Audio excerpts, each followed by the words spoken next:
Il y a une librairie qui s'ouvrait à Épinal dans l'été 2007 et ils avaient un petit lieu d'expo. Et ils avaient envie de donner carte blanche à un photographe. Et donc j'ai été le premier à répondre à ça.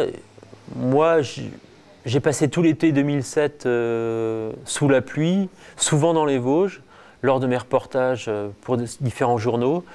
Et c'est là que je me suis amusé à monter cette histoire, le contraste de l'été qui ressemblait plus à un automne, le fait que j'étais tout seul souvent dans la montagne, me refaisait penser à mon enfance, que j'avais passé chez mes grands-parents dans le massif vosgien et tout ça. Ce qui fait que voilà, le sujet s'est monté comme ça.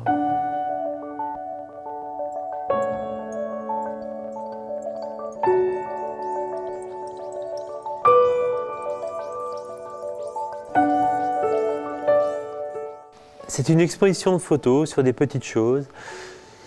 Ça se passe dans les Vosges, il y a une limace qui se presse doucement, il y a une hache qui attend son bout de bois sur un billot, c'est un peu de mélancolie, c'est des souvenirs d'enfance. Pour moi, en dehors que les Vosges ne soient pas si paisibles que ça, c'était aussi de montrer un jeu, monter un peu une expo presque comme un polar, voir que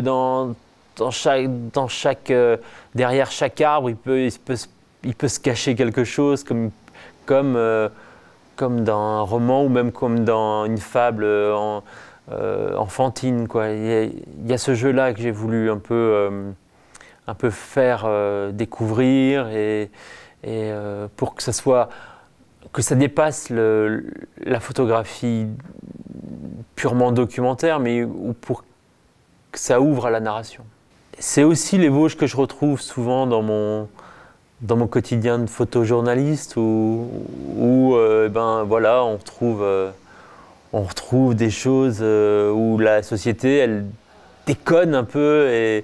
Alors, c'est pas particulier aux Vosges, mais cette tension qu'il peut y avoir par le massif montagneux fait que ça m'a amusé de jouer avec ces éléments-là.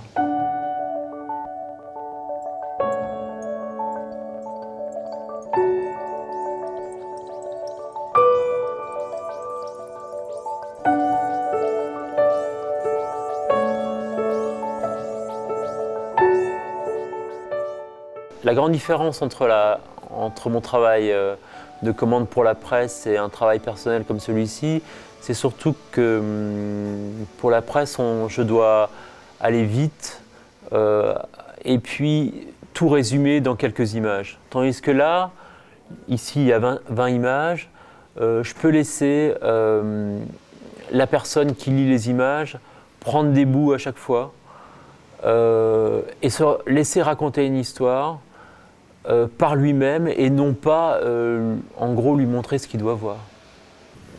Mes expos personnelles sont toujours un peu une tranche de vie. J'essaie toujours d'allier une idée photographique, un peu de banal du quotidien et puis un peu de ma vie et un peu de mes sentiments.